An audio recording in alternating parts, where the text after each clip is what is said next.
Capítulo 74. Nossa! Exclamou Neville Pearson, apertando os olhos atrás dos óculos. São eletrizantes, não são? São as 4 estações, disse Charlotte, sua esposa. Está vendo? Aquela é a primavera, aquele é o verão, aquele é o outono e aquele é o inverno. Cada uma delas oferece os seus frutos. Que ideia interessante! São gigantescos, disse Neville. Devem ter uns 6 metros por 9, pelo menos. Fiona mantinha-se calada. Ela fez um giro lento e encantou-se com a beleza dos murais que ocupavam as 4 paredes do amplo salão de mercadorias Montagues. Reconheceu o artista. John William Waterhouse, um dos pintores pré-rafaelistas ingleses. Nick tinha 2 telas românticas dele. Seus olhos admiravam cada estação. Verão, uma morena vestida de túnica verde, em meio a uma pradaria, carregando frutinhas com o rosto voltado para o sol. Outono, colhia peras num pomar. Seus cabelos acobreados eram longos e esvoaçantes, como sua veste vermelha. Inverno era uma branca de neve loura, que vestia uma alvíssima túnica. Estava em meio à folhagem de sempre verdes e tentava uma guirlanda de azevinho. Primavera era uma menina vivaz de cabelos negros, um espírito da água com um vestido azul claro e os olhos azul índigo. Estava próxima a um riacho, com botões de rosa nas mãos. Viam-se atrás dela as cerejeiras em flor. Brotos de vegetação irrompiam na terra preta sob seus pés. Dela, a colheita, não havia nem a colheita e nem o descanso do inverno, mas a promessa das coisas futuras. Quem tivera a ideia de colocar esses murais numa loja de alimentos? Fiona se perguntava. Sem dúvida a mesma pessoa que pôs azulejos azuis e verdes, iridescentes no chão, em vez de brancos. A mesma que iluminou o lugar com lustres e candelabros em formato de lírios. Alguém que sabia o bastante para espelhar o fundo dos balcões de frutas, verduras e legumes de forma a parecerem 2 vezes maiores. Alguém que preferiu pôr plaquetas de prata com a palavra especialista e não funcionário, gravada embaixo do nome dos vendedores. Alguém que posicionou a escada para os outros pisos da loja, no final do piso principal, para que a freguesia que entrasse em busca de flores ou tabaco tivesse que percorrer um miríade de produtos tentadores. Seja quem for, é um baita gênio, pensou Fiona.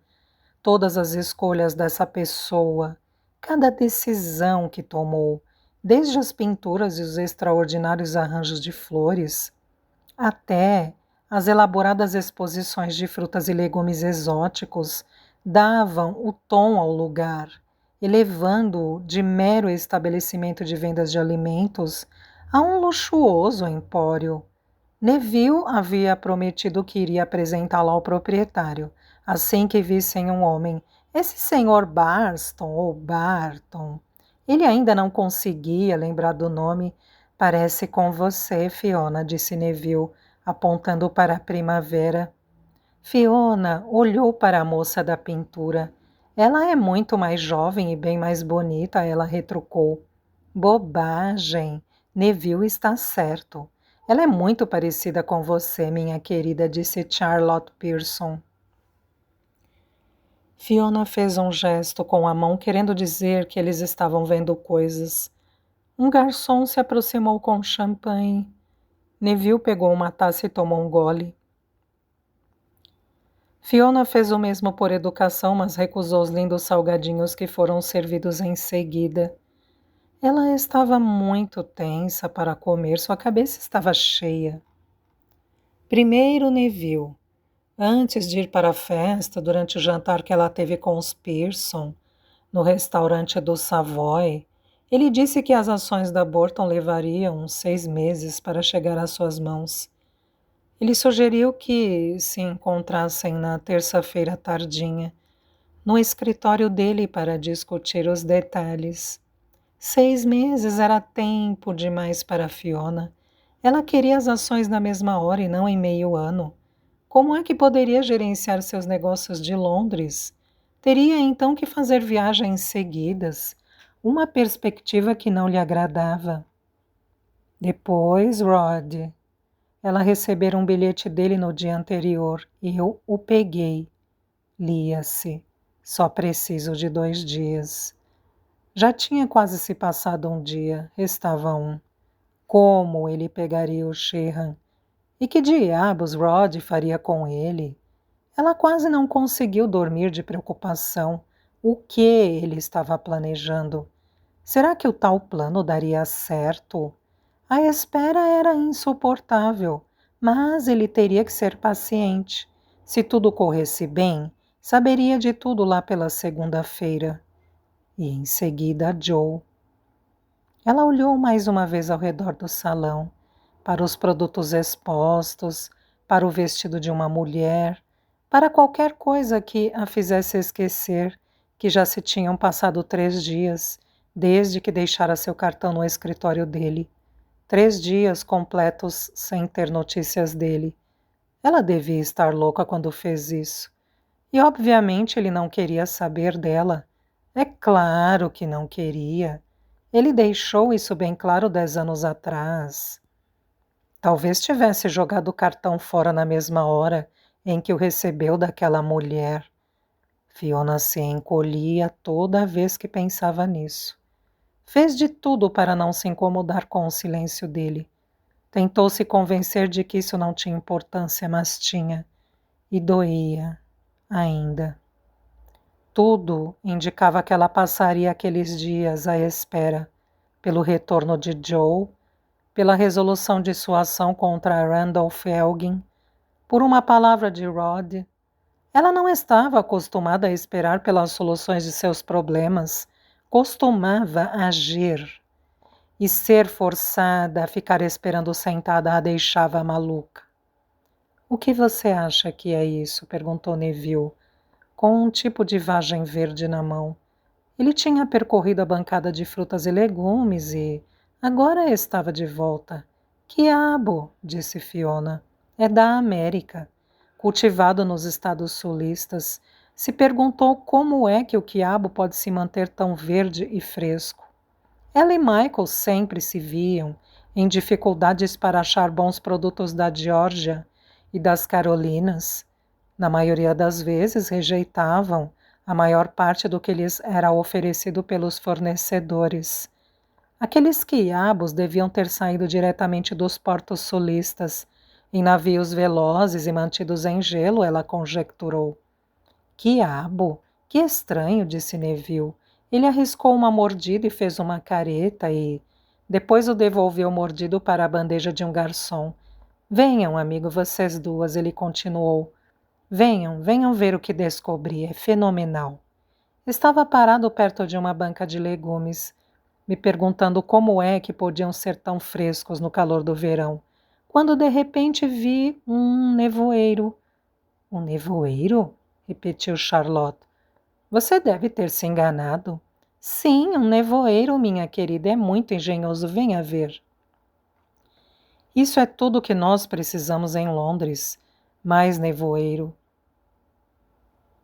Comentou Charlotte seguindo o marido. Fiona o seguiu e viu o que ele tinha falado. Os produtos estavam adiante em bancadas feitas de metal. Alguém encontrou um jeito de fazer com que uma tênue neblina se liberasse pelas bancadas e envolvesse os produtos para mantê-los frescos. Ela se esticou ao máximo e começou a examinar a bancada. Tem uma mangueira aqui, ela disse. Talvez haja pequenos orifícios nela, para forçar a saída da água. Deve ser uma bomba. Mas onde está? Enfiou a cabeça dentro da bancada para espiar melhor, mas saiu de rosto molhado. Você está certo, Neville, isto é mesmo engenhoso. Secou o rosto com a manga, excitada. Tenho que descobrir como se faz isso. Onde é que está este Sr. Barton? Não sei, disse Neville de testa franzida, enquanto tentava avistá-la na multidão. Deve estar em algum lugar por aí, mas não consigo vê-lo. Vamos dar uma volta? Ofereceu um braço para a Fiona e o outro para a esposa. De repente, a gente esbarra com ele. Enquanto circulavam em busca do proprietário, os três investigavam o piso principal da Montagues, maravilhados com a grande variedade de pães. Charlotte parou de contar ao chegar à casa dos 40. As vitrines de bolos, pudins e biscoitos de dar água na boca. A extraordinária variedade de peixes e frutos do mar. A riqueza de aves e de outras carnes de caça. Os suculentos cortes de carne de porco e de boi, as refeições prontas. Patês, saladas, salpicões, tortas de carne ricamente trabalhadas e a surpreendente exposição dos mais variados queijos. Ao mesmo tempo em que Fiona prestava atenção e se encantava com tudo ao redor, tentava esquecer por um momento das ações da Borton Tea, da descortesia de Joe e de Rod e Bowler Sheehan. Era impossível se preocupar e experimentava uma fatia de queijo parmesão envelhecido, ou questionava um funcionário, não um especialista, a respeito de algum tipo de café que até então não conhecia. Sentia uma grande admiração por aquele comerciante incrível chamado Barton e não via a hora de conhecê-lo. Charlotte avistou uma amiga e afastou-se para conversar com ela. Vamos lá em cima, disse Neville para Fiona. Quero visitar a tabacaria, mas isso fica entre nós. A Charlotte não aprova. Fiona riu. Seu humor tinha melhorado. As cabeças se viravam enquanto eles subiam a escada de mármore. As pessoas estavam encantadas e intrigadas com a mulher deslumbrante de braço dado com Pearson. Ela vestia um traje de verão de musselina creme acetinada, com aplicações de renda e uma faixa de cetim atada à cintura. A gola aberta deixava à mostra seu gracioso pescoço, realçado pelo colar e os brincos de pérolas, opalas e ametistas. Os olhares se voltavam em sua direção, atraídos por sua beleza, e não conseguiam mais desgrudar dela, encantados com o vigor e o ânimo evidentes em cada um de seus gestos. No topo, a balaustrada estendia-se para a direita e a esquerda, criando pequenos espaços onde as pessoas podiam se deter e observar o andar de baixo. Fiona acompanhou Neville na direção de um vendedor de tabacaria, devidamente paramentado. Curiosa, ela se pôs a observar Neville enquanto ele passava diversos charutos por baixo do nariz e os pressionava levemente para verificar o frescor antes de fazer sua escolha. Ele pagou pelos charutos e logo os escondeu no bolso interno do paletó. De volta ao lado externo, nenhum sinal de Charlotte. Fiona e Neville se dirigiram até a balaustrada para esperá-la. Foram trazidas novas taças de champanhe. Fiona deixara sua primeira e intocada taça no piso inferior. Agora, mais relaxada, ela bebericava outra taça de champanhe. Um garçom jovem e bonito estendeu-lhe uma magnífica rosa vermelha. Um presente de nossa floricultura, ele disse. Serviço completo, comentou Neville. Não é mesmo? Fiona inalou o perfume da rosa. Que loja extraordinária! Neville debruçou-se na balaustrada. Olhe só essa gente toda. Só em champanhe o homem deve ter gasto uma fortuna. Sim, mas vai recuperar em dobro quando toda essa gente se tornar freguesa, disse Fiona, passando os olhos pela multidão charmosa e resplandecente lá de baixo. Era gente rica, gente socialmente importante. Ela soube disso pelo refinamento das roupas e pela maneira de conversar. Aquelas pessoas ficariam fascinadas pela festa e, quando voltassem para casa, diriam para as empregadas comprarem na Montagues. Por mais dinheiro que o dono da loja tivesse gasto, isso não passava de um investimento para ganhos futuros. Vamos ver o restaurante? Disse Neville. Fica no próximo andar. Dizem que é extraordinário. Vamos, sim. Só vou acabar de tomar o meu champanhe. Suas palavras fugiram, seus olhos cravaram-se num rosto em meio à multidão, o rosto de um homem. O rabo de cavalo se fora, os cabelos louros agora estavam curtos, mas ainda guardavam as ondas. A camiseta, o boné e a bandana vermelha também tinham desaparecido. Ele vestia um terno cinza de corte impecável, mas o sorriso largo e generoso ainda era o mesmo. E os olhos tão azuis, quanto o céu de verão, também eram os mesmos. O rapaz se fora. O homem tomara o seu lugar. O homem mais bonito que ela já tinha visto. Ela se lembrou da voz, a mesma voz que tinha ouvido na firma de Neville, e havia se sentido inexplicavelmente atraída por aquela voz, porque era a voz Barton ou Barston, foi o que disse Neville. Sou péssimo com nomes. Não, era Bristol. Joe Bristol, o seu Joe. Ela o olhava e mal conseguia respirar. Sorrindo, ele conversava com um casal, com a mão no ombro do homem. Seu coração se emocionou tanto que de repente as lágrimas irromperam em seus olhos. Dias antes, no escritório dele em Covent Garden, ela havia dito para si mesma que aguentaria quando visse de novo. Aguentaria? Ela mal se sustentava em pé e ereta. A simples visão dele deixou-a tomada de amor e desejo.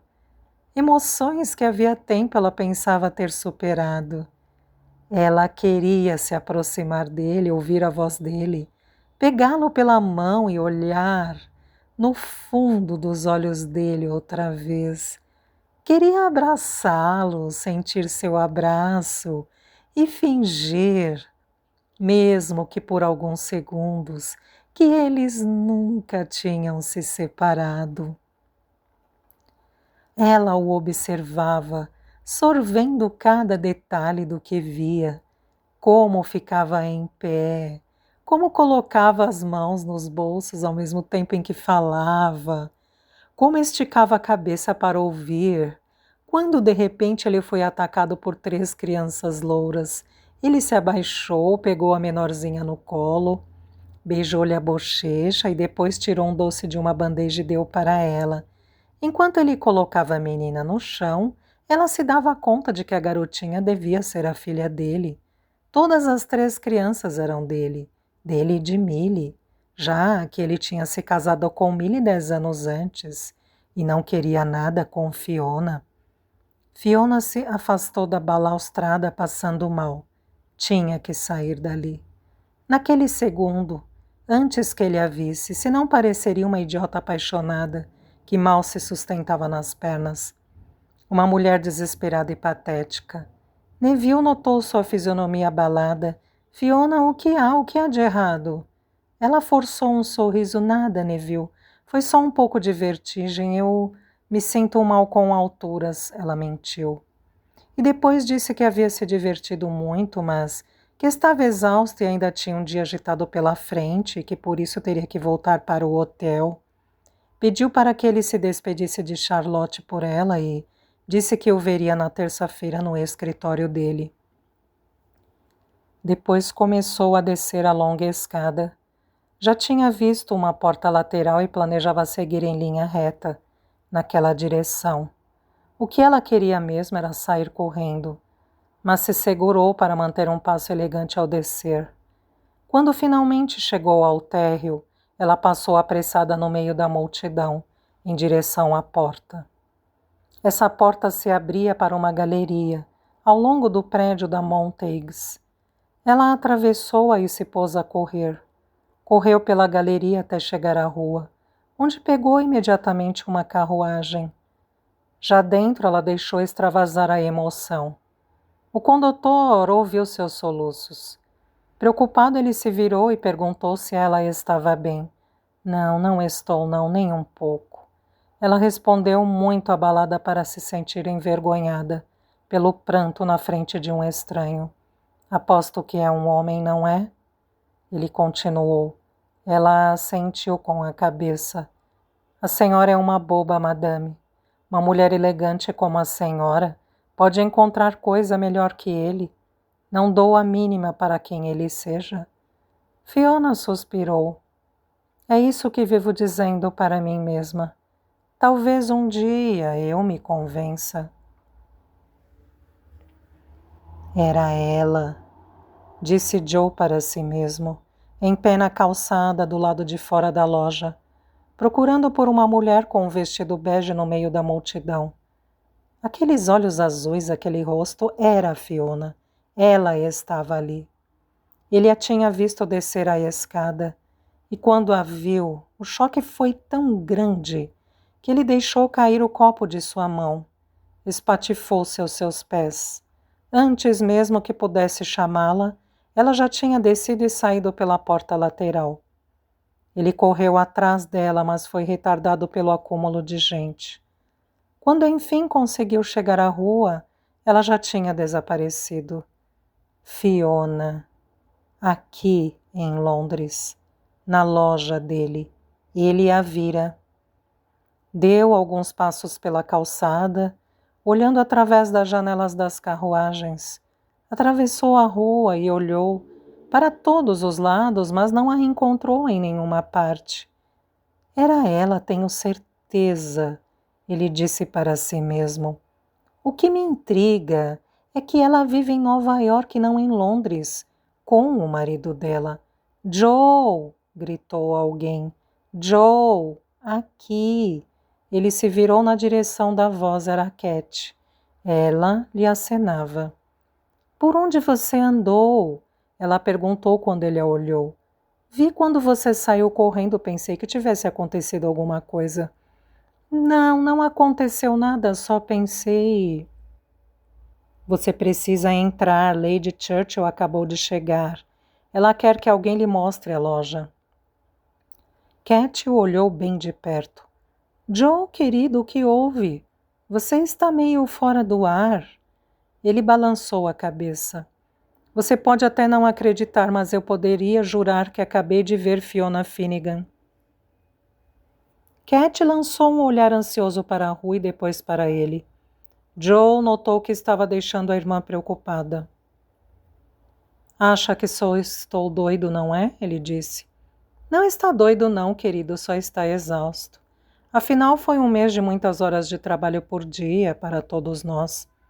Mas agora a loja está aberta e, pelo que tudo indica, será um sucesso estrondoso.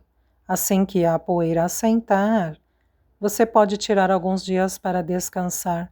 Fique em Greenwich e trate de descansar. Joe balançou a cabeça. Sim, acho que farei isso. Vamos, então, ela disse radiante. Não podemos deixar as damas esperando. Cat preferiu voltar pela galeria. Seria mais rápido do que pela entrada principal. Joe deixou que a irmã entrasse na frente. Já estava a ponto de segui-la quando viu uma rosa caída no chão aos seus pés. Pegou-a. Fiona amava as rosas vermelhas.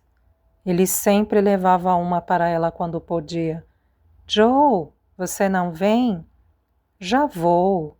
Enfiou a rosa no bolso. Ele estava ficando maluco. Com toda certeza, Cat estava certa. Alguns dias de descanso o deixariam bem. Capítulo 75. Seu cretino, seu cretino, você não pode me manter aqui. Eu quero meu advogado e quero agora. Eu conheço os meus direitos. Quando eu sair daqui, O'Meara, você também vai rodar. Você e o seu traseiro irlandês. Está me ouvindo? Vou arrancar seu distintivo, o seu e o daqueles sujeitinhos que me puseram aqui. De braços cruzados, Rod olhava o homem atrás das grades com um sorriso nos lábios. Ele daria com a língua nos dentes em 1 ou 2 minutos. 2 dias sem comida e sem água enfraquecia até os homens mais durões. E, pelo escândalo que ele fazia, via-se que Bowler não era durão. Não era forte como o Reg ou o Stan. Era magro e não tinha gordura para absorver os socos. Rod esperava que ele se esvaísse em sangue. Ele puxou o cacetete do cinto e começou a girá-lo no ar. Bowler o viu fazendo isso e soltou uma outra saraivada de impropérios, sem a cor e o vigor do último desaforo. O homem estava se cansando. Já fazia muito tempo que Rod não conduzia um interrogatório desta maneira. Macpherson tinha se oferecido para ajudar, mas ele se recusou. Queria tratar sozinho de Bowler. Esperou alguns minutos até que Bowler acabou se exaurindo e sentou no banco da cela. Então, pegou um molho de chaves do cinto. Destrancou a porta e entrou. Como esperava, Bowler partiu para cima tão logo ele entrou. Rod estava preparado. Aparou o soco com o cacetete. Agarrou o braço de Bowler e o girou, atirando-o contra a parede. Bowler deu um salto e partiu outra vez para cima de Rod, e este lhe deu uma cacetada na cabeça, abrindo um ferimento em cima dos olhos. Bowler soltou um grito. Rod o agarrou pela camisa, arrastando-o de volta ao banco. Paddy Finnegan era como um irmão para mim, ele disse. E que droga isso tem a ver comigo? Gritou Bowler, limpando o sangue do olho. Você o assassinou. Você e o William Burton. Não sei do que você está falando. Você também assassinou o Dennis Quinn e a Jenny Sims. Bowler cuspiu um filete de sangue. Você pegou o homem errado, foi o Sid Malone. Ele quer dominar East End. Estava tentando pressionar o Quinn, mas o Quinn não estava cedendo e aí Malone o liquidou. Rod tirou 2 folhas de papel do bolso do casaco, desdobrou-as e colocou-as na frente dos olhos de Bowler. Você consegue ler? Ele perguntou. Tomarei isso como um sim, disse Rod. Leia com muita atenção. São confissões assinadas pelo Reg Smith e o Stan Christ, testemunhadas por 2 dos meus policiais. Eles dizem que você esfaqueou o Quinn e que fez o Reg e o Stan esfaquearem a Jane Sims. Rod viu que os olhos de Bowler ficavam vermelhos à medida que ele lia os documentos e se sentiu feliz por perceber medo neles. E daí?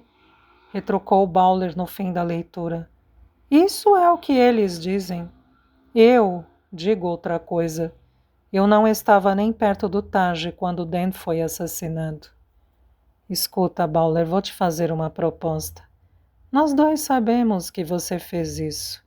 Eu tenho as confissões do Reg e do Stan, e se for necessário terei mais 2 testemunhas. Potter, o barman, dirá que te viu lá. E meia dúzia de garotas do Dan também vão afirmar a mesma coisa. Bowler sorriu. Eles não se atreveriam. Não se pensarem que você será solto, argumentou Rod. Mas se eu assegurar que isso não vai acontecer, você estará ferrado. Eu soube que o Ronnie Black, o dono daquela loja de bebidas na Lamb Street, estava jogando sinuca lá quando você chegou.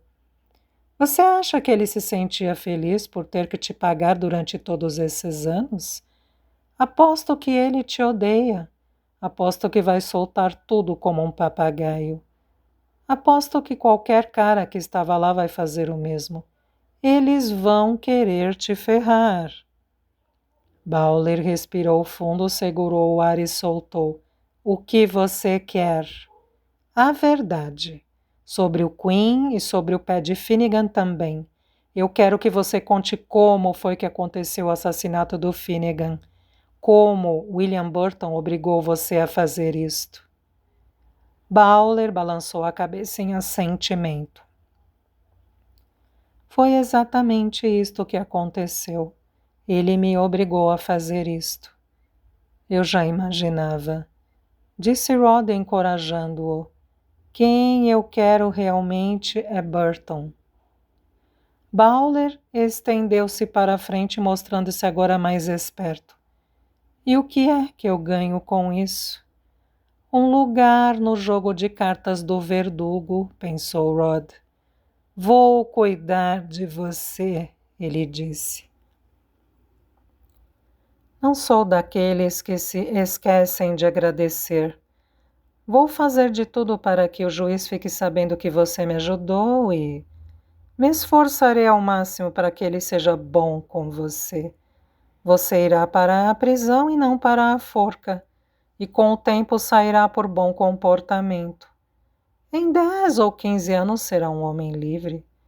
Deu uma pausa e depois continuou.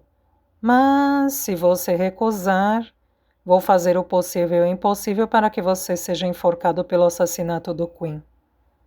Bowler pensou por alguns segundos. Está bem, ele disse por fim. Sei quando o jogo está terminado, mas se eu cair, o Burton cai comigo. Você tem algum papel neste buraco? Uma caneta? Pode trazer. Capítulo 76. Vestindo um conjunto de saia e casaco cinza, Fiona desceu apressada pela Commercial Street. Cruzou a Christ Church e entrou num pub chamado Bell's. A manhã estava nublada e ainda não eram 6 horas. Alguns trabalhadores e uns tipos rudes estavam sentados no bar, comendo torta de carne ou ovos recheados acompanhados de chá. Fiona, aqui! Era Rod, que estava sentado na mesa, de um canto especial do pub. Ele tinha mandado um bilhete na noite anterior, pedindo que ela o encontrasse ali. Disse que havia uma informação sobre a morte do pai dela. Uma informação que seria útil ao plano dos dois. À frente dele, uma xícara de chá e os restos do café da manhã. Ela notou que ele estava de olhos inchados e com a barba por fazer. Pelo que vejo, o senhor não dormiu. O que aconteceu? Ela perguntou, enquanto se sentava. Mais do que podia acontecer. Ele respondeu esgotado. Fui chamado às 2 da madrugada, olhou para os lados e abaixou a voz em seguida. Foi encontrado um corpo num beco da Forney Street, uma prostituta, com a garganta cortada. Um homem ouviu o grito dela e correu para ajudá-la, mas a encontrou morta. O senhor está brincando. Bem que eu gostaria. Está parecendo obra do Jack. Rod esfregou o rosto. Pois é, está parecendo sim, ele disse. E os jornais vão fazer uma festa com isso. Tinha uma porção de repórteres na cena do crime, todos tentando colher informações. Não estamos autorizados a dar informações para eles, mas isso não os inibe. O que eles não conseguem descobrir, eles inventam. O desgraçado do Bob Devlin, o editor do Clarion, esta tarde vai colocar em polvorosa a East End inteira. Já pedimos reforços de Limehouse, Wapping e Bow para o caso de haver transtornos. Mas nada disso é da sua conta, mocinha. Ele deu uma pausa enquanto a garçonete colocava um bule de chá fresco na mesa e perguntava o que Fiona queria comer.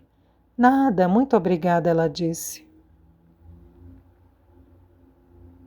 A essa hora do dia, a mesa especial é só para clientes que fazem refeições, retrucou a garçonete de mau humor.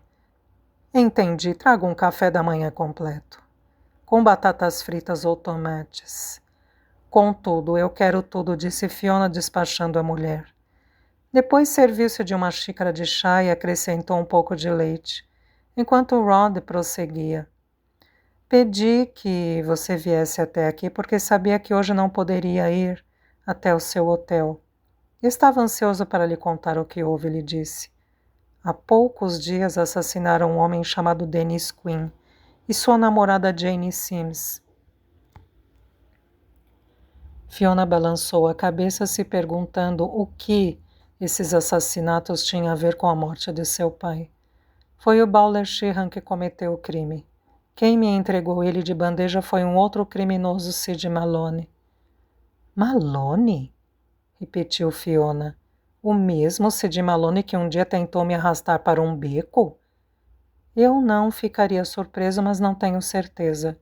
Esse cara não é visto há 10 anos. Rod contou como os homens de Malone tinham levado Reg Stan para a delegacia e como seus policiais encontraram Sheehan escondido na casa de uma irmã em Stepney. Falei que o havia prendido por causa do assassinato de Quinn, ele continuou, mas que as coisas ficariam melhores para o lado dele se ele confessasse o assassinato do seu pai e entregasse William Burton. Fiona pôs a xícara de chá no pires, seus olhos se arregalaram. E ele fez isso? Fez. Ela encostou as costas na cadeira, surpreendida com a súbita virada dos fatos.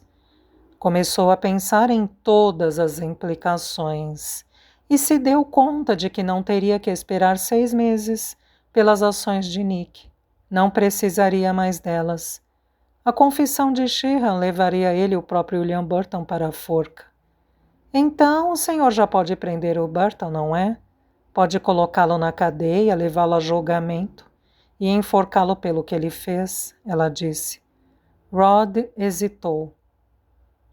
É o que eu espero, filhinha, ele respondeu, mas não posso garantir. Mas por quê?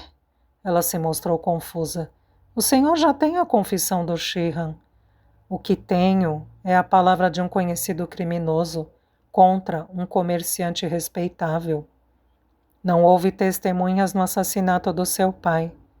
Não temos como provar que o Sheehan está dizendo a verdade, ele disse. Fiz tudo o que pude, e talvez com um pouco de sorte isso seja o bastante. Mandei 2 policiais até o escritório de Burton para apresentar a confissão do Sheehan e fazer uma entrevista formal. Pode ser que aconteça um milagre, talvez ele confesse. E isso já aconteceu outras vezes. Uma pessoa pode viver muito tempo com um assassinato na consciência. E um dia é pego pela culpa. Ele cobriu a mão dela com a sua. Agora é hora de você ter um pouco de fé. Fiona balançou a cabeça desconsolada. William Burton não era esse tipo de homem, e a fé não era o seu ponto forte. Mas ela estava perto, muito perto, de vingar a morte do pai. Rod tinha avançado bastante. Encaixara as peças do quebra-cabeça. Agora ela só precisava de um impulso adicional. Uma forma de encurralar Burton de tal modo que ele viesse a confessar, mas qual? Chegou sua refeição, ela começou a ciscar no prato. Tudo bem, disse para si mesma, não importa. Rod já tem o Sheehan. Ele será enforcado pelo que fez. E se Burton não confessar, você volta ao plano original. Neville consegue as ações, você pega Burton com isso. Tomou um gole de chá tentando controlar a decepção. Seus olhos pousaram no jornal de Rod, o Clarion. Estava sobre a mesa. Assassinato em Whitechapel, dizia a manchete. Mulher mutilada no beco. Embaixo estampava-se uma desordem. 20 feridos na hospedaria Melly. E mais abaixo, escândalo. Ministro local e mulher pecadora. Detalhes na página 5. Com manchetes como essas, o Clarion Deixava os jornais de Nova York encabulados, ela pensou. Leu de novo as manchetes. Por alguma razão, uma palavra em especial lhe saltou aos olhos. Escândalo. Uma palavra que lhe era bem conhecida. Ela se casara com Nick para evitar um escândalo e corria o risco de perder seu negócio nos 3 meses seguintes, se o sogro cumprisse a ameaça de criar um outro. Escândalo. Gritada ou sussurrada era uma palavra poderosa, intimidadora, até mesmo aterrorizadora. Casamentos eram destruídos por conta de escândalos. E também negócios, reputações, vidas. Uma simples ameaça podia ser devastadora. Fazia-se de tudo para evitar um escândalo. Ameace alguém com um escândalo e você tem poder sobre o pobre infeliz. Você adquire poder, controle. Ela empurrou o prato para o lado. Não precisamos de um milagre, tio Rod, ela disse baixinho. Não? Não. Nós só precisamos de um amigo no jornal, em qualquer jornal. O senhor conhece bem o homem que mencionou, Devlin? Conheço muito bem, trocamos favores há muitos anos. Ela abriu a bolsa, colocou algumas moedas na mesa e se levantou. Então vamos vê-lo. Para quê? Para ver se ele nos ajuda a bolar um escândalo. Mesmo que a gente não consiga indiciar o Burton pelo assassinato do meu pai, vamos fazer com que o povo acredite que podemos. Não estou entendendo o que vai haver, perguntou Rod, amassando o guardanapo. Tudo, espero. Mas vamos logo, explicarei no caminho. Rod deu uma pausa com a mão na porta de entrada do Clarion. Virou-se para Fiona e disse: Sabe, filhinha, isso pode dar certo. Tem que dar, tio Rod. Você está pronta? Estou. Então vamos entrar. Ele abriu a porta e os dois entraram numa sala ampla e barulhenta, onde estavam as impressoras. O cheiro de óleo e tinta era forte. Vem comigo, ele disse, conduzindo-a por um lance de escada. A redação é por aqui. Ele conhecia o prédio. Já tinha estado lá diversas vezes.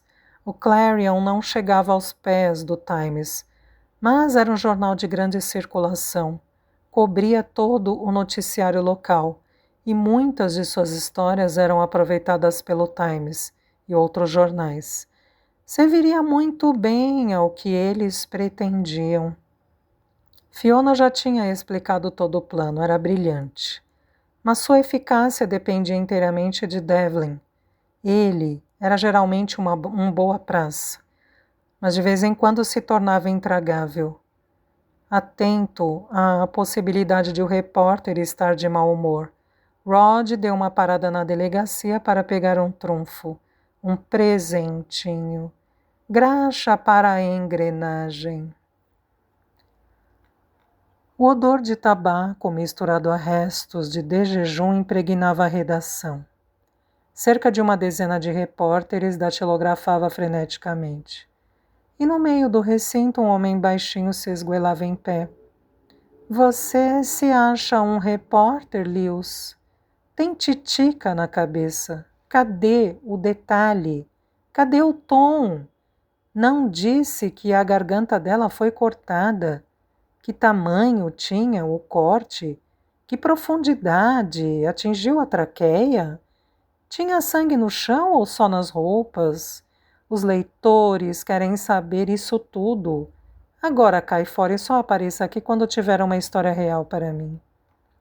Mas, senhor Devlin, a polícia não fornece nada. Não posso olhar a arma, não posso nem mesmo entrar no beco. Você é homem ou não é, Lewis? Será que tem alguma coisa... Pare de choramingar e corra atrás da história.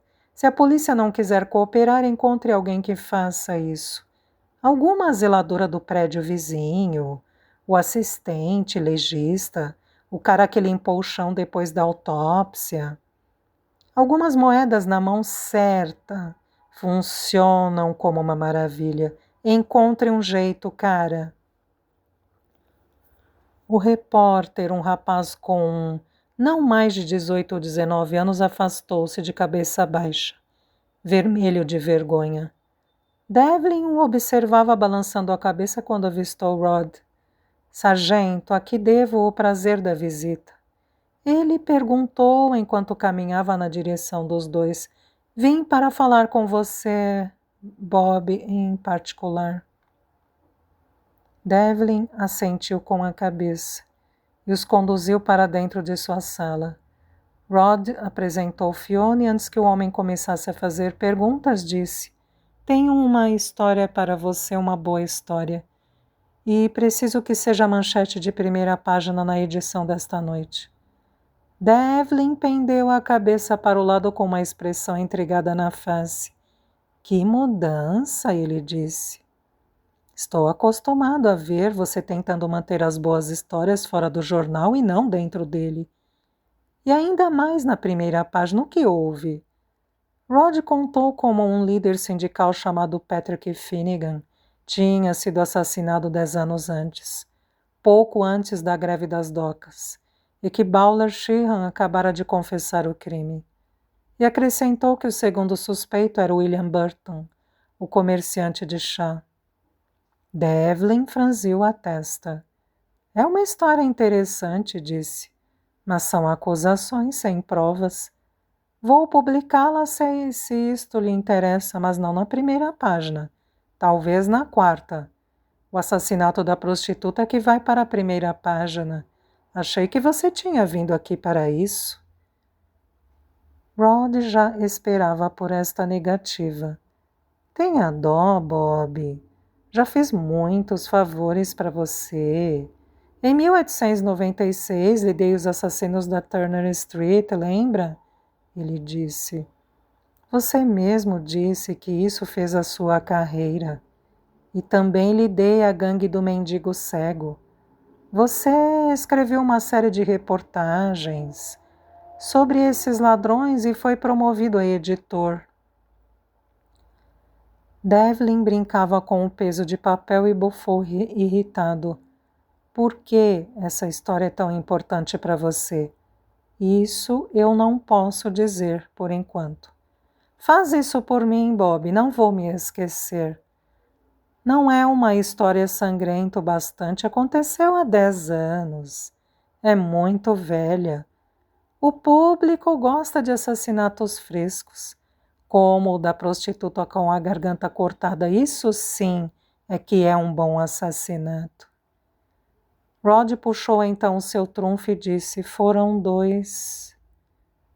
Devlin parou de brincar com o peso de papel. 2? Rod balançou a cabeça. O corpo encontrado na Forney Street na noite passada é o da segunda prostituta assassinada em 15 dias. Ambas tiveram as gargantas cortadas. Jesus Cristo! Não queríamos um pânico em nossas mãos. Estamos tentando abafar o caso.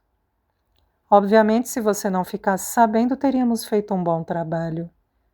Mas como você... Mentimos sobre a profissão da primeira vítima. Dissemos que era costureira, foi metade da verdade. Ela dizia para todo mundo que era costureira. O crime foi caracterizado como assalto seguido de morte. É o estripador de novo, disse Devlin, excitado. Onde é que foi encontrado o primeiro corpo? Na mesma área? Quantos anos ela tinha? Foi usado o mesmo tipo de faca nos 2 assassinatos? Outros ferimentos? Algumas contusões? Rod respondeu enquanto desabotoava o casaco e metia a mão no bolso interno, para puxar algumas folhas. São os relatórios do legista sobre as 2 mulheres. Devlin se esticou para pegar as folhas, mas Rod segurou-as. Serão suas, se você colocar Sheehan e Burton na primeira página da edição desta noite. Devlin mordeu o lábio enquanto pensava. Por fim, sua curiosidade venceu, tal como Rod tinha pensado. Está bem, ele disse. A minha colega aqui, a senhora Soames, precisa receber 100 cópias adiantadas. Quer mais alguma coisa? Quem sabe uma foto dos seus filhos na segunda página? Você faria isso? Faria sim. Agora passe para cá os relatórios. Rod os entregou. Tenho que tê-los de volta em meia hora, Bob. 1 hora. Mande um dos seus rapazes me entregar. Peça para que ele leve um sanduíche de bacon para mim e peixe com batatas fritas, só isso. Ele deve fingir que foi me levar ao jantar. Não pode parecer um repórter, entendeu? Estou colocando meu posto em jogo ao lhe dar isso. Devlin concordou com os olhos fixos nos documentos. Ouça isso, Mira. A garganta foi cortada da esquerda para a direita. Traqueia cortada, esôfago também, marcas de faca nas vértebras, mutilação inicial, possível tentativa de evisceração. É ele, disse Devlin em júbilo. Rod levantou-se. Fiona fez o mesmo. Ele notou que ela estava pálida, queria tirá-la dali. Por saber como a mãe dela tinha morrido, ele duvidava que ela compartilhasse o mesmo entusiasmo de Devlin por sangue. Você dará aos seus leitores a versão verdadeira sobre as prostitutas, não é, Bob? Disse Rod. Não vai escrever nada irresponsável, como atribuir os assassinatos ao estripador, quando todos nós sabemos que ele está morto, não é? Deixe comigo, disse Devlin, ainda lendo. Ótimo. Rod sentiu-se aliviado. O editor ergueu os olhos e riu. Diremos que é o fantasma do estripador.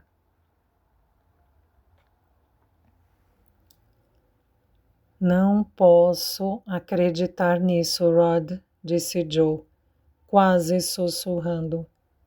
Paddy Finnegan foi assassinado? Sim, rapaz, para impedir que os doqueiros se organizassem. Joe ficou em silêncio por alguns segundos e disse em seguida: Ela precisava de mim, Rod. Ela precisava tanto de mim. E eu a abandonei, virei as costas para ela, não a ajudei. Ajude agora, então. Se a amou de verdade, faça o que lhe estou pedindo. Farei. E verei se consigo a adesão da Harrods, das Sainsbury's e de outros. Ele não vai se safar dessa, não comigo metido no caso. Obrigado, rapaz. Eu sabia que podia contar com você. Quero que ela se sinta um pouco mais segura. Com você e seus amigos comerciantes do lado dela. E com os rapazes do sindicato também, Rod se levantou. Estava no escritório de Joe em Covent Garden e tinha um longo caminho pela frente. Tenho que ir. Ainda preciso me encontrar com o Pete Miller, o líder do sindicato em Wapping. Rod, espere. Sim? Onde ela está? Rod balançou a cabeça. Isso eu não posso dizer. Por favor, Rod. Não sei se ela quer vê-lo, rapaz. Deixe que ela me diga isso. Deixe que ela me diga na cara. E nunca mais a incomodarei. Você não pode fazer isso com ela, Joe. Disse Rod zangado. Jesus. Não acha que esta noite ela já tem preocupação demais na cabeça, sem que você apareça à porta dela? Não vou hoje à noite, vou amanhã, quando isso acabar. Não mentirei para você, minha vontade era ir agora, mas não vou, eu prometo. Rod o olhou fixo. Ela está no Savoy, disse por fim. Já ia relembrar Joe da promessa, mas o rapaz não lhe deu chance. Trude! Gritou Joe, passando apressado por ele, rumo à saleta de sua secretária. Coloque a Harrods na linha, agora. Nuvens pesadas, carregadas de chuva, sombrias e agourentas, espraiavam-se sobre Londres. Um vento cortante as açoitava, impelindo-as do Tâmisa à terra firme, na direção dos bairros miseráveis, à beira do rio, até a parte oeste da cidade, com seus escritórios de contabilidade, e ainda para mais longe, para Westminster e St. James, redutos de privilegiados e poderosos. Está vindo uma tempestade lá do leste, pensou Fiona. Ela podia sentir o cheiro do rio no vento. Será que o mesmo vento que a fustigava agora tinha varrido as desoladas de Whitechapel? Ela se perguntou. Será que se chocara contra as frágeis, casas descascadas e as roupas rotas das gente de lá? Era só imaginação ou o vento exalava o fedor amargo da pobreza? Dois homens bem vestidos e bem alimentados passaram apressados por ela, desaparecendo no interior do White's, um clube só para cavalheiros, em cuja parte de fora ela agora se encontrava.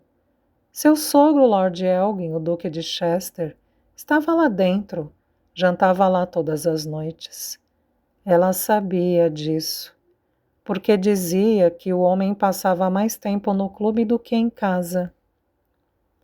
Se tudo corresse bem, em poucos minutos, ela estaria cara a cara com ele. E então tudo dependeria dela, de sua capacidade de atuar, de sua postura, de sua habilidade para fingir segurança em relação ao dinheiro, ao mercado e outros dos investimentos ingleses, e para enganar um homem que presidia os bancos mais poderosos da Inglaterra. Um homem que sabia mais das finanças do que um dia ela nem sequer sonhara saber. Como faria isso? O fato é que ela estava apavorada com a possibilidade de errar, quando tanta coisa estava em jogo. Uma súbita rajada de vento sacudiu sua saia. Ela a ajeitou. Enquanto levava a mão pela saia, seu diamante cintilava. Aquele mesmo que Nick lhe dera. Queria tanto que ele estivesse ali. Precisava dele naquela hora. Uma outra rajada fustigou-lhe as costas. Era como se uma mão a empurrasse para a frente. De repente um pensamento lhe veio à cabeça, tal como ocorrera no dia em que o testamento de Ted fora lido. O pensamento de que ele estava ali ao seu lado. Ele tinha deixado Paris, ou seja lá onde sua alma estivesse, agora para se encontrar com ela, para lhe dar coragem. Ela chegava a ouvir a voz dele dizendo com toda a nitidez: vai em frente, minha velha, enfrente-o logo. Isso lhe deu a coragem que precisava para caminhar até o clube e entrar. Um mordomo abordou-a no saguão de entrada. Sinto muito, madame. Ele disse abruptamente: este clube é privado só para cavalheiros. Fiona o olhou como se ele fosse um inseto asqueroso. Eu sou a Viscondessa Elgin. Ela disse com um tom arrogante, anunciando seu título, com tanta fluência, como se o usasse todos os dias. O Duque de Winchester é meu sogro. Preciso vê-lo imediatamente. É uma emergência, um problema particular de família. O mordomo assentiu com a cabeça subitamente mais gentil. Um momento, por favor. Ele disse, desaparecendo em seguida num lance de escada carpetada, cercada de paredes de madeira com quadros que exibiam paisagens inglesas. Fiona respirou fundo, aliviada. Sua primeira cena fora excelente, mas a próxima seria mais difícil. Enquanto esperava pelo retorno do mordomo, as palavras de Rod ao se despedir ecoavam em sua cabeça. Cuidado, mocinha, tome muito cuidado. Já vi gente ser assassinada por 1 libra. Imagine então por milhares delas. Ela prometeu que seria cautelosa. Rod tinha feito muito por ela. Se não fosse ele, ela não estaria ali agora tão perto de ver o sucesso de seu frágil plano. Ele também queria que o plano desse certo. Ela não podia falhar. O mordomo reapareceu. O duque a receberá, por favor, siga-me.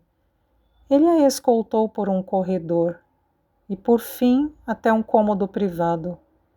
Ela ouviu o som da porta fechar-se atrás dela e se viu sozinha. Pelo menos era o que estava pensando, até ouvir uma voz masculina cortante e fria. Você tem uma coragem e tanto, senhorita Finnegan. Fiona olhou rapidamente para ele. O homem estava de pé atrás de uma mesa no extremo da sala. Era um tipo atarracado, parecido com um sapo, em trajes de noite.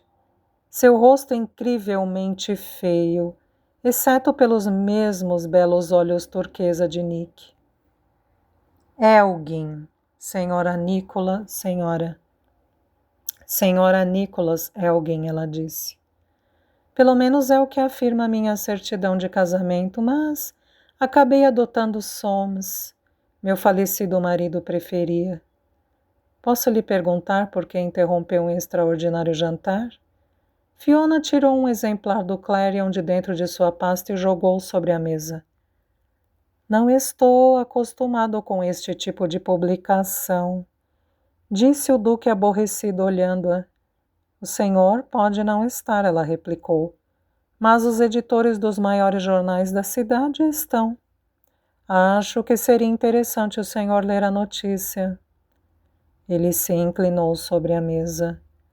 Ela notou que os olhos dele correram pela manchete. Comerciante de chá acusado de assassinato de líder sindical. E pela linha abaixo, William Burton interrogado pela polícia. Ele virou a página e leu a notícia. Por uma fração de segundo, ela viu uma chispa de preocupação transtornar a fisionomia cuidadosamente composta do homem. A chispa se foi tão rápido quanto surgiu, mas uma faísca de esperança se acendeu dentro dela, dando-lhe confiança. O que exatamente isso tem a ver comigo? Ele perguntou. O Nicholas o chamava de muitas coisas, senhor, mas nunca o chamou de tolo. O senhor sabe muito bem que assassinos não ficam soltos por aí. William Burton será preso, condenado e enforcado. Os negócios dele serão arruinados. Entreguei cópias do Clarion para cada editor de cada jornal grande, ou pequeno de Londres. Amanhã a notícia estará espalhada por toda a cidade. Algumas cópias também serão enviadas para os maiores acionistas da Burton.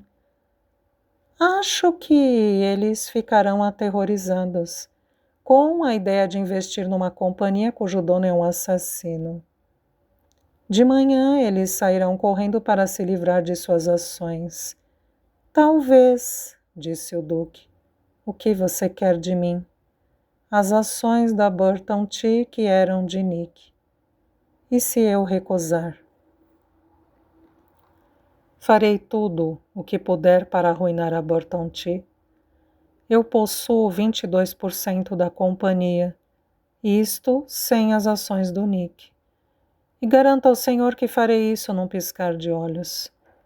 Por volta do meio-dia, o mercado estará inundado de ações da Burton Teak. Elas cairão tanto que não valerão o papel e a tinta dos certificados.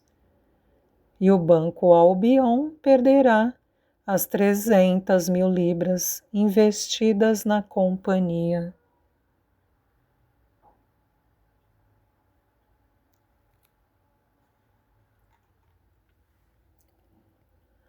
O Duque tirou um cigarro de uma cigarreira de prata sobre a mesa e o acendeu. Deu uma longa tragada, soltou a fumaça e disse: discordo. A polícia fará um interrogatório com William. É claro que ele vai negar qualquer envolvimento e, em poucos dias, o assunto terá caído no esquecimento. Então, nada de investidores ultrajados, nada de vendas movidas pelo pânico. Vou iniciar o pânico assim que a bolsa abrir. Com que fim? O fato de você ter 22% junto à sua fanática determinação de ficar com as ações do meu finado filho só indica uma coisa. Você quer se apossar da Burton Tea. Como fará isso se soltar todas as suas ações? Não atingirei meu objetivo, mas colocarei a companhia em bancarrota. Pelo menos terei esta satisfação. Elgin ficou pensativo. Muito provavelmente, mas não há garantias. Alguém pode comprar um grande lote das suas ações, estabilizar o preço e salvar a companhia. Já vi isso acontecer. Fiona engoliu em seco. Estava perdendo suas vantagens. Tinha que se valer do seu trunfo. Isso aqui é uma ordem de pagamento bancário para 300.000 libras, ela disse, enquanto puxava uma folha de papel de sua pasta e a colocava sobre a mesa. A soma total dos empréstimos concedidos pelo Albion a Burton Tea. No minuto que o senhor me der as ações do Nick, ela passa a ser sua. Elgin ergueu uma sobrancelha. Você quer pagar o total do empréstimo? Todinho. Amanhã às 8 horas da manhã estarei no Albion e poderemos então trocar as ações da Burton pelo meu dinheiro. O Nick tinha outras ações na conta. Valem um bom dinheiro.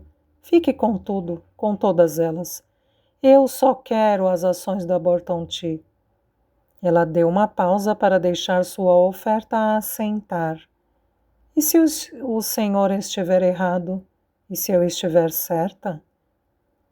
E daí, se a Burton Tea afundar? No mundo existe gente que valoriza bem mais a moral e a justiça do que o lucro. Será?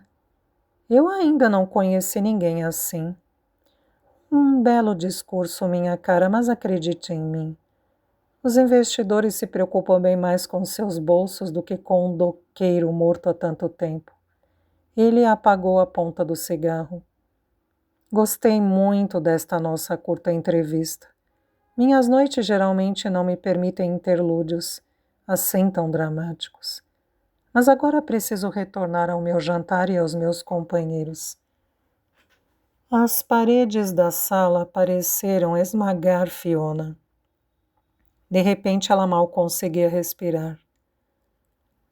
O Duque caminhou na direção dela, parou na frente dela, tão perto que ela pôde sentir o odor do vinho que ele bebera e do carneiro que comera. Ele a encarou com intensidade e disse em seguida: diga-me, senhorita Finnegan, você é virgem?